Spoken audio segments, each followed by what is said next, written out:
Estimadas y estimados, bienvenidos a la segunda clase de la asignatura Metodología Jurídica. El día de hoy vamos a estar abordando una serie de temas que ya nos van introduciendo a la investigación y específicamente a la investigación jurídica. Y creo que va a ser bastante interesante para ustedes el poder empezar a sumergirse en todos estos temas y en todos estos debates que se han ido abriendo pues a lo largo de la historia del conocimiento. Entonces, pues para no dar mayor preámbulo, vamos a iniciar planteando, pues, qué es el método científico. Y entonces, aquí no tendríamos que dar muchas vueltas, porque el método científico es algo que, si bien no forma parte de lo cotidiano, sí ha sido seguramente estudiado por todos ustedes desde la preparatoria y muy probablemente incluso en la secundaria. Y pues en esencia lo que se nos ha dicho o lo que se les ha dicho es que el método científico pues es una serie de pasos, ¿no? Que tienen que ir siguiendo para poder construir el conocimiento. Y entonces aquí hay justo una serie de debates que se abren, que en un momento vamos a comentar, pero en esencia lo que podríamos decir es que el conocimiento como tal pues se genera o se crea con la intención pues de explicar la realidad. Eh, Existen o digamos que emergen una serie de hechos, una serie de situaciones en el devenir de la historia y en las distintas dinámicas sociales. Y estos hechos pues requieren ser explicados y obviamente requieren ser comprendidos también.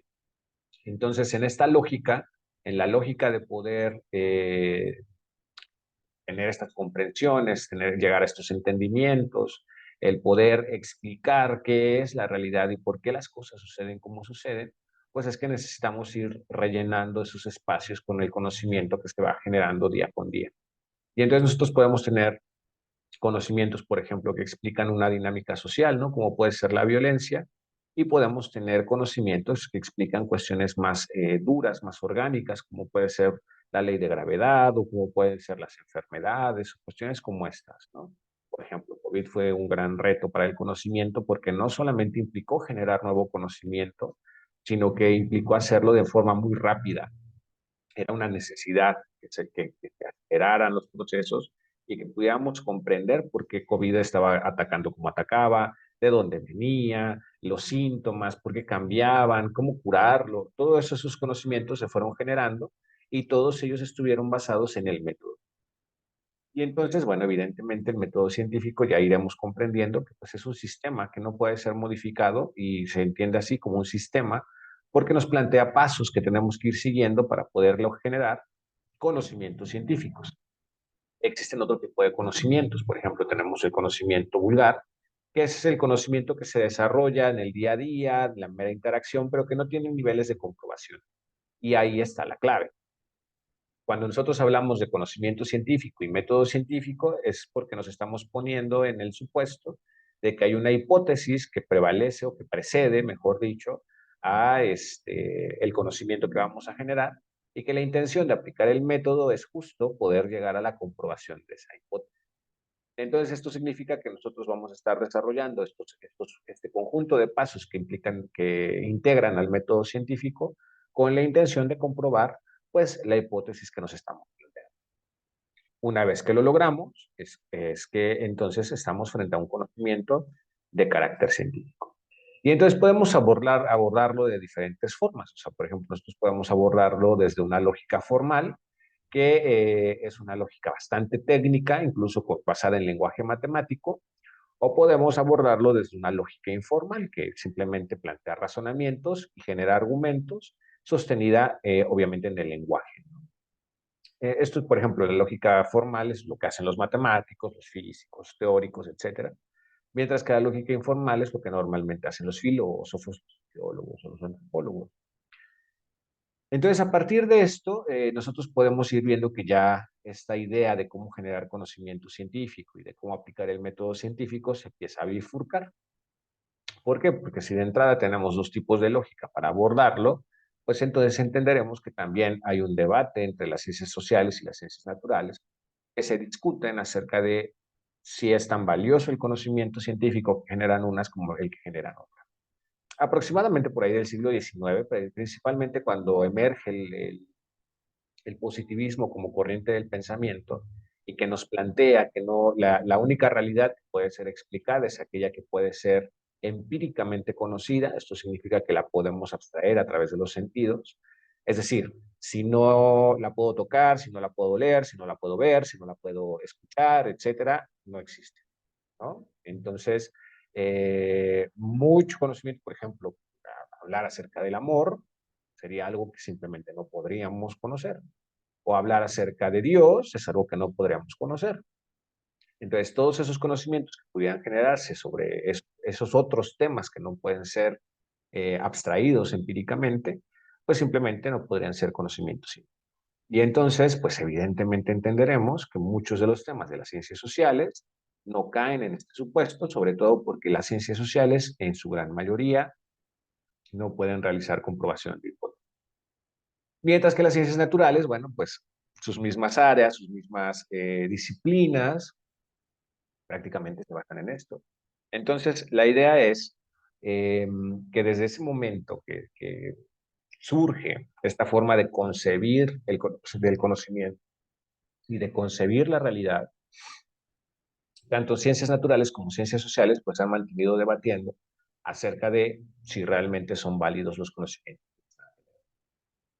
Evidentemente, hoy nos hemos planteado, se han planteado los teóricos, las personas que se dedican a esto, pues que ambos son conocimiento y que en realidad lo único que está sucediendo es que se están adaptando se está adaptando el método científico a las necesidades concretas de cada una de las disciplinas. De ahí que incluso hoy hablemos ya de metodologías y no solamente de la aplicación de un método general o genérico como tal. Además, se han desarrollado formas de pensamiento que justifican cada una de las formas de la aplicación de los métodos o los distintos métodos que se pueden ir aplicando, aunque lo que no ha cambiado es que requerimos de un método para poder establecer o para poder recuperar este conocimiento. Y aquí notes algo que es muy interesante. Nos salimos del terreno de construir conocimiento científico y también entramos al de recuperar conocimiento, ¿no? Por ejemplo, incluso hoy se habla acerca de que el valor de un saber y de un conocimiento es exactamente el mismo. Por ejemplo, esta cuestión como de si de repente nos duele la barriga, probablemente en la familia nos han dicho que un té de manzanilla es bastante funcional.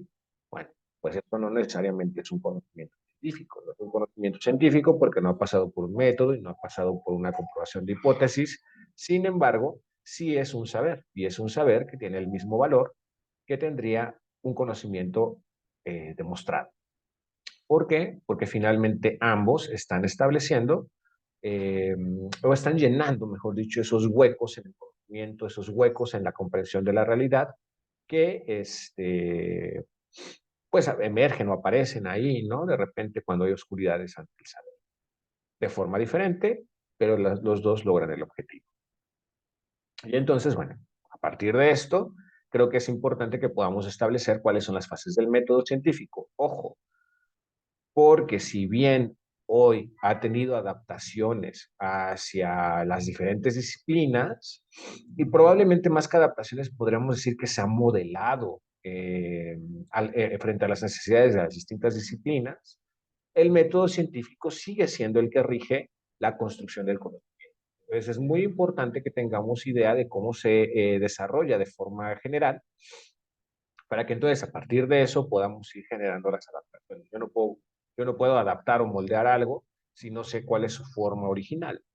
Y entonces a partir de esto nosotros podemos tener, esto cambia de acuerdo a los autores, pero digamos que las que son comunes para todos son estas cinco. La primera etapa es identificar un problema. Evidentemente los problemas nosotros normalmente los vamos a observar. Los vamos a observar en la realidad, los vamos a observar en lo que sucede en el día a día, los vamos a observar en lo cotidiano. Aquí juega un papel importante el conocimiento vulgar, porque pues evidentemente cuando yo me cuestiono acerca de algo que está sucediendo, pues es porque lo desconozco. Entonces, si hay un desconocimiento, significa que ahí tenemos una oportunidad de llenar un vacío dentro del conocimiento. Una segunda fase es la hipótesis. La hipótesis lo que hace es plantear posibilidades acerca de cuáles serían las respuestas o las soluciones o cuál sería la teoría que podría llenar ese vacío, explicar eso que está sucediendo. No necesariamente es la verdad, simplemente es una hipótesis. Yo pienso que las personas se comportan de manera violenta porque tuvieron problemas de crianza en la niñez. Es mi hipótesis. No la he demostrado, es lo que yo creo que pudiera funcionar como una posible respuesta. Para eso lo que hacemos es, después de haber establecido esta hipótesis, entrar en la fase de experimentación. Ahí es cuando voy a aplicar experimentos y es ahí, justo aquí es en donde está el debate, porque, por ejemplo, yo difícilmente podría aplicar un experimento que me demuestre que las personas se comportan de manera violenta por problemas de su crianza en la niñez. Y digo difícilmente porque estamos hablando de cuestiones que son de carácter humano. Y en esas cuestiones un experimento difícilmente va a poder replicar sus resultados en todas partes, en todos los lugares, en todos los momentos, que es lo que se supone que debería ser un experimento. Por ejemplo, si yo dejo caer un objeto de un segundo piso, ahí no va a haber una variación, siempre va a caer y siempre va a aterrizar en el piso. De ahí que se sostenga la ley de gravedad, por ejemplo. Pero yo no puedo asegurar que todas las personas violentas tuvieron problemas de crianza, porque probablemente ese resultado no se va a replicar en todas las aplicaciones que realice, ¿no? Entonces, bueno, la idea es que mi experimento me sirva para poder demostrar la hipótesis que he planteado. Una vez que yo aplico el experimento, lo que viene es pues comprobar, que es el momento en el que yo analizo los resultados que obtuve del experimento y entonces puedo decir, yo tenía razón, mi hipótesis es correcta. O incluso puedo decir, me equivoqué, la hipótesis es incorrecta y también es un conocimiento que se... Y finalmente, la última de las etapas, pues es comunicar. Esto normalmente se hace a través de artículos, de libros, etcétera, en donde yo comunico qué fue lo que encontré. También se puede realizar a través de congresos o incluso, por ejemplo, en una clase se hace en una exposición en el salón de clases, ¿no? El caso es que estos resultados puedan ser comunicados a todas las personas o a la mayoría de las personas posibles. Y entonces, bueno, aquí podemos entender que el método científico es un método general o genérico, pero que también existen otros métodos, que son métodos más de carácter particular, sobre todo que aplican pues a las lógicas informales. Entonces, aquí nosotros podemos tener varios casos, métodos o distintos tipos de métodos que en realidad responden a procesos de pensamiento. Por ejemplo, el método inductivo pues es un proceso de pensamiento en donde un caso particular yo lo contrasto con una ley universal y eso me tendría que generar la explicación al por qué este caso concreto se está realizando. Por ejemplo, yo podría decir en el caso del derecho que una persona atacó a otra en una calle oscura y la agredió con un arma punzocortante.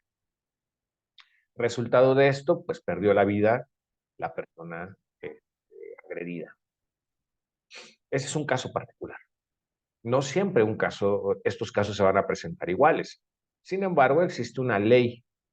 En este caso puede ser, por ejemplo, el Código Penal, perdón. Y el Código Penal tiene un tipo penal que dice que toda persona que prive de la vida a otra habrá cometido homicidio. Y le pone un nombre a la conducta, ¿no? Entonces, ese caso particular, cuando yo lo contrasto con esto que dice el código, en ese momento yo puedo decir, claro, esta persona lo que hizo fue cometer homicidio. Estoy explicando este caso particular a través de lo establecido en la ley. Lo planteo así como para que sea más sencillo de digerir, porque esto en realidad puede irse mucho más allá, ¿no? Es como, por ejemplo, cuando yo digo, se me cayó el celular del escritorio y aterrizó en el piso. Ah, claro, pero entonces existe una ley de gravedad que explica que todo cae por su propio peso, la fuerza, etcétera, la masa. Claro, entonces mi celular lo que hizo fue ejercer la fuerza de gravedad, ¿no? Fue atraído por la fuerza de gravedad, porque entonces un caso particular es explicado por una ley general, ¿no? Como una ley universal. Cuando nosotros hablamos de leyes universales, pues estamos hablando de leyes universales cuando son indubitables. Es decir, que lo que nos establece esa ley no tiene cabida a la duda, no podemos dudar acerca de que si eso es cierto o es falso. Ahí estamos ante una ley. Cuando yo atravieso el caso particular a esa ley, no dudo acerca de lo que la ley establece, sino que simplemente lo que hago es explicar el caso particular con lo expreso por la ley. El caso opuesto, por ejemplo, es el método deductivo. Y el método deductivo lo que hace es establecer conclusiones, pero estas conclusiones son particulares con base en una ley. Yo no sé si se puede notar, pero por ejemplo, el método inductivo va de lo particular a lo general, mientras que el deductivo es inverso, va de lo general a lo particular. Entonces, por ejemplo, aquí en el caso del método deductivo, pues lo que nuestro interés va a ser determinar los hechos, deducir relaciones constantes, formular hipótesis, comprobar las hipótesis y obviamente la deducción termina siendo una ley. Fíjense, por ejemplo, si yo digo, todas las mujeres son bonitas, María es mujer. Todas las mujeres son bonitas, es un general, todas. Cuando digo María es mujer, es un particular, estoy hablando del caso de María, concretamente. Por lo tanto, María es bonita, porque entonces estoy aplicando ese general al particular y eso me permite explicar que María, al ser mujer, también es bonita. Entonces, bueno, aquí podemos ver cómo se invierte la situación. Obviamente se utilizan de acuerdo a qué es lo que estoy buscando. Si yo lo que tengo son casos particulares que necesito explicar, bueno, pues trabajaré desde la inducción. Pero si yo lo que tengo son situaciones generales que pueden ser vinculadas con casos particulares, entonces necesito trabajar desde la deducción. Otro método interesante es el método analítico. Este digamos que es sencillo comprenderlo, porque en realidad lo que el método analítico hace, o desde lo que se hace desde el método analítico, mejor dicho, no es otra cosa que tomar un objeto de estudio, por supuesto, y descomponerlo en partes. Un fenómeno, una situación, un hecho, ¿no? O sea, por ejemplo, podríamos decir, un caso de violencia escolar. El niño tal, ¿no? Un niño, una niña, acosa a otro o a otra en el salón de clases. Ok, tomo el fenómeno y lo descompongo. Situación del niño, situación del niño agredido, condiciones de vida, clase social, contexto de historia de la familia, padres, o sea, lo empiezo a descomponer en las distintas situaciones que pueden estar interviniendo en el fenómeno. Y entonces esto me va a permitir tener la comprensión de la situación o del fenómeno, pero por pequeñas partes separadas, como diseccionadas. Hagan de cuenta que como cuando una persona se somete a una cirugía, en donde a lo mejor le extraen un órgano, ¿no? Le quitan un órgano y entonces lo que hacen es revisar el órgano y decir, bueno, a ver, vamos a analizarlo, a ver si esto no tiene cáncer, si tiene deformaciones, si tiene así diferentes cosas. Pero lo que estoy haciendo es quitar un pedacito del de el general, que es el organismo de una persona, estoy quitando un componente para poder analizar el componente. Y entonces una vez que analizo el componente, yo puedo decir, bueno, la salud del resto del organismo pues es buena o es mala, porque extraigo, ¿no? Hago esa extracción de ese componente, de ese fenómeno. En el sentido opuesto, el método sintético lo que hace es que diferentes hechos o fenómenos que pudieran parecer que no están relacionados, intentamos buscar las vinculaciones para formar uno nuevo, ¿no? Por ejemplo, en este caso, en este mismo caso del acoso. Bueno, este acoso tiene que ver con la violencia, pero como son dos cosas distintas, pues uno podría decir, probablemente no tienen nada que ver, ¿no?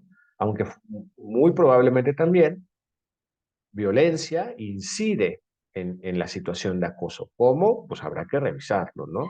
Género tal vez, machismo, feminismo, cuestiones como estas que probablemente no tengan nada que ver o que aparentemente no tienen nada que ver, pues pueden tenerlo y lo que hago es buscar las relaciones que existen entre ellos para hacer un solo objeto. Y entonces, como pueden ver, pues les decía es la parte opuesta, porque mientras uno lo que busca es diseccionar, el otro lo que busca es unir, ¿no? Y este es el caso del método sintético. De las mezclas de estas dos, pues nosotros tenemos el analítico sintético, que la intención es justo separar primero el objeto o el fenómeno y luego rearmarlo, ¿no? Como ya desde las comprensiones que nos ha dado su estudio, ¿no? Creo que este no tiene como mayor complicación porque es la suma de los dos anteriores. Luego tenemos el histórico comparativo. Aquí realmente el autor que consulte lo plantea así, pero podríamos decir que son dos métodos particulares diferentes. Uno es el histórico, que lo que hace es justo hacer una reconstrucción histórica del fenómeno, ¿no? Por ejemplo, lo que ha sido matrimonio, hoy nos cuestionamos acerca de qué es el matrimonio, ¿no? Pero podemos recuperar en la historia cómo ha venido cambiando, como para poder cuestionar si esta modificación que se está haciendo a la figura es correcta, es acertada, es jurídicamente válida, etcétera, dependiendo de cuál sea nuestro. Mientras que el comparativo lo que hace es justo eso, comparar semejanzas, comparar diferencias de un fenómeno con otros fenómenos de similar naturaleza. Entonces, por ejemplo, yo podría decir, bueno, a ver, el matrimonio en México es esto, pero ¿cómo se da el matrimonio en otros países, no? Y entonces puedo hacer esa comparación.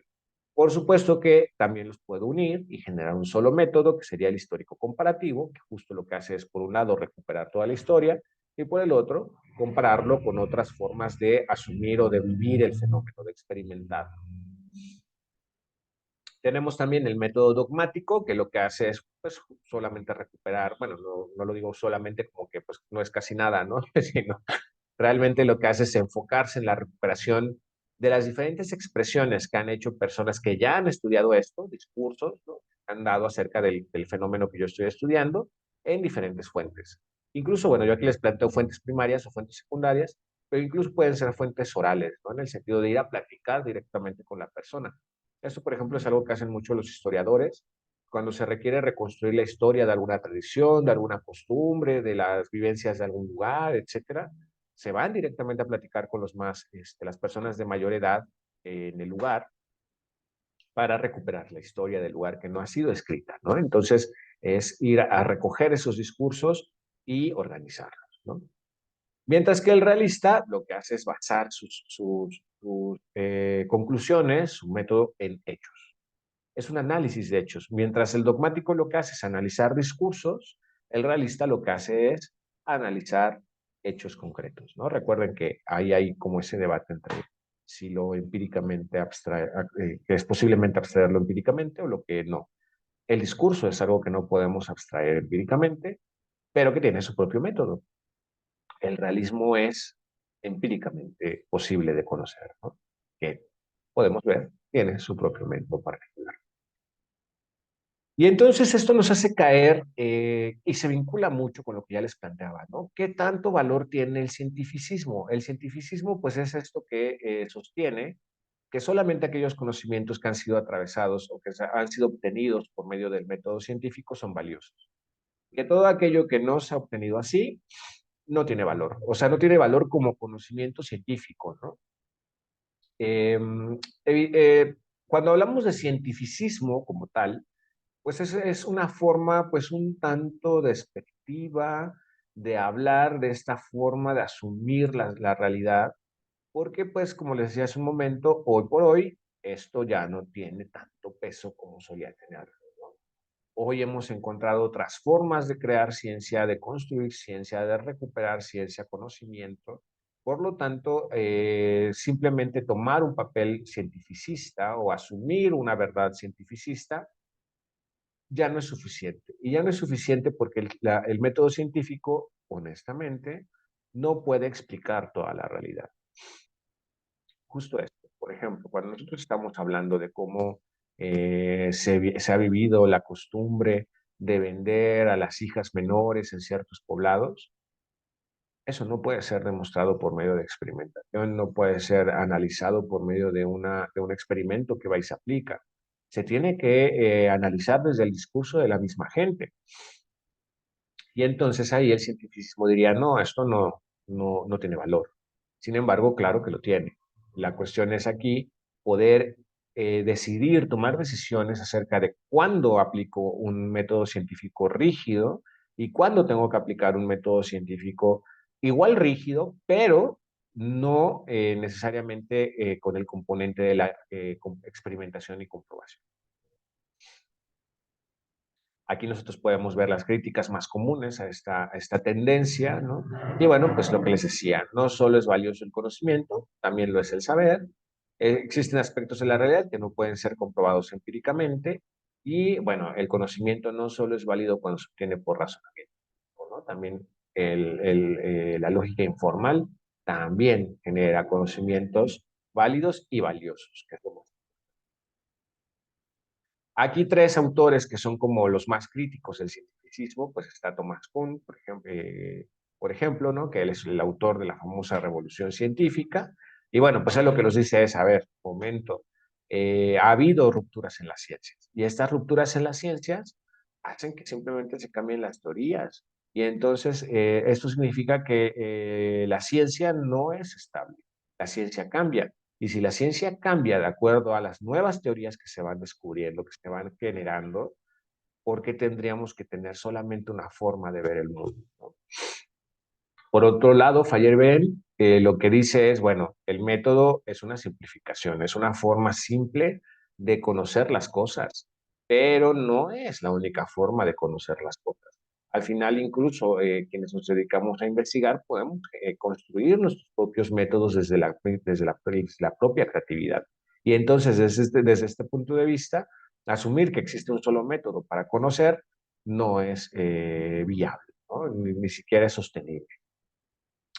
Popper, por otro lado, dice, a ver, yo creo que la única forma de generar conocimiento verdaderamente válido y certero, pues es pasarlo por un proceso de falsedad.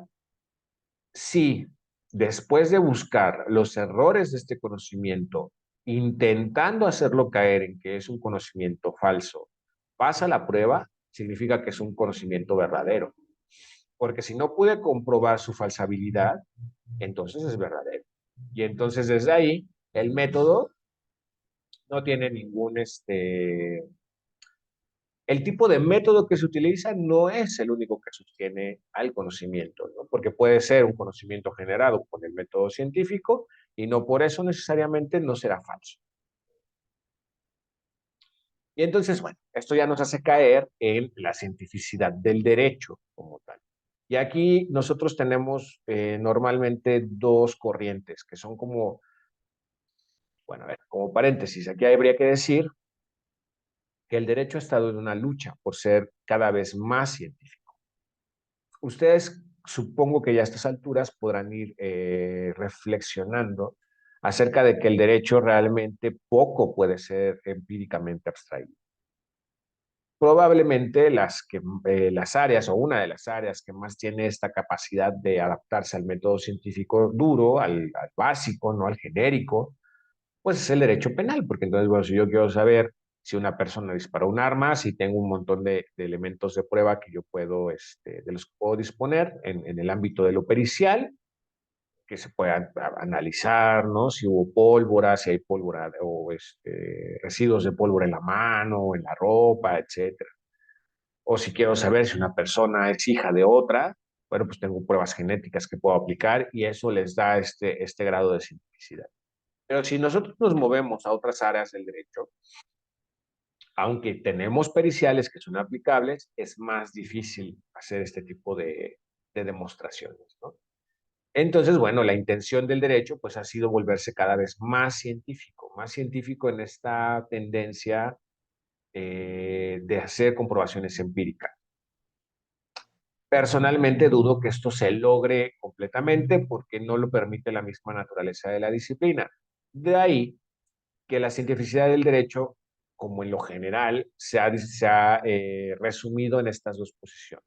La primera es la racionalidad práctica, que es, bueno, la intención de ir directamente a la norma y analizar la norma, estudiar la norma, como para poder encontrar cuál era la voluntad de los legisladores a la hora de redactarla. Ahí hay muchas metodologías específicas que se utilizan para poder hacerlo. Algunas de ellas, por ejemplo, lo único que plantean es hay que analizar la gramática de la redacción Mientras que otras dicen, bueno, pues analicemos la historia de la redacción, analicemos los hechos, los valores que permeaban en ese momento o los que permean ahora, hacemos un cruce, etcétera. Y entonces esto nos tendría que llevar a poder generar interpretaciones individuales sobre esa, aplicando diferentes procesos de racionalidad práctica. Mientras que por otro lado, la otra tendencia, pues ha sido la de interpretar las normas, pero con base en la interpretación que ya se ha hecho. Entonces yo me puedo ir a revisar ya no la norma directamente, sino las interpretaciones a esa norma. Y a partir de esas interpretaciones, generar nuevos conocimientos sobre pues el qué es lo que quiere establecer la norma que estoy revisando, ¿no? ¿Qué es lo que quiere regular? Y entonces, bueno, sin más, podríamos decir que esto es como el comienzo de lo que vamos a estar abordando a lo largo de de las clases que nos restan, ya un poco más enfocadas a la investigación jurídica y a las metodologías jurídicas que aplicamos dentro del campo. Podremos ir también discutiendo, o bueno, exponiendo, mejor dicho, algunas de las mayores experiencias que tienen que ver, pues, con la investigación jurídica y algunos ejemplos de metodologías que se han ido revisando. Podremos ver que casi todas caen en el cómo realizar interpretación de la norma. Y creo que esto es muy importante porque al final de cuentas, el abogado, la abogada, pues nos formamos con la intención de ser capaces de realizar interpretaciones, hacer una lectura e incluso podríamos decir que en ocasiones hacer la misma aplicación de la norma, ¿no? La lectura y la aplicación de la norma frente a un juzgador pudiera no llegar a tener gran problemática, vamos. O sea, bien yo puedo hacer una redacción solicitando un divorcio y meterle los artículos del divorcio que están establecidos en el Código Civil. Pero interpretar esas normas es un ejercicio de indagación y es un ejercicio que requiere metodologías y es un ejercicio que al final de cuentas va a generar un conocimiento nuevo. Por ejemplo, les planteo esta situación. Pensemos en una persona que quiere demandar la paternidad, pero el presunto padre falleció. De acuerdo con lo establecido en el Código Civil, esta persona ya no podría demandar su paternidad, está impedida. Sin embargo, sin embargo, de acuerdo con lo establecido por los derechos humanos, esto no podría hacerse. O sea, no podríamos impedirle a alguien conocer su origen cultural, sus raíces de salud, incluso, por ejemplo, cuestiones como estas. No se puede, porque es derechos humanos. Esto nos pone ante una situación en la que requerimos realizar interpretación normativa, en la que requerimos repensar lo que está escrito y en la que además necesitamos encontrar caminos para hacer válidas o válidos estos pensamientos, estos otros pensamientos, desde el enfoque de los derechos humanos. Ahí requerimos un proceso de interpretación, ahí requerimos de un proceso de indagación y requerimos de la aplicación de metodologías que nos permitan generar un conocimiento. ¿Qué conocimiento? ¿Por qué sí esta persona debe tener la capacidad de demandar la paternidad pese a que el padre falleció? ¿Cómo debe hacerlo? Y luego, ¿qué puede demandar? ¿No? Entonces, bien, este es un ejemplo básico muy simple de un caso, además de un caso real, de por qué es importante que ustedes conozcan estos otros procesos de pensar, de entender y de comprender a la norma como nuestra fuente de la realidad. Entonces, dicho esto, sin más, pues me despido y les deseo que lo abordado durante la sesión sea de utilidad y de interés para todas y todos ustedes. Nos vemos en la siguiente.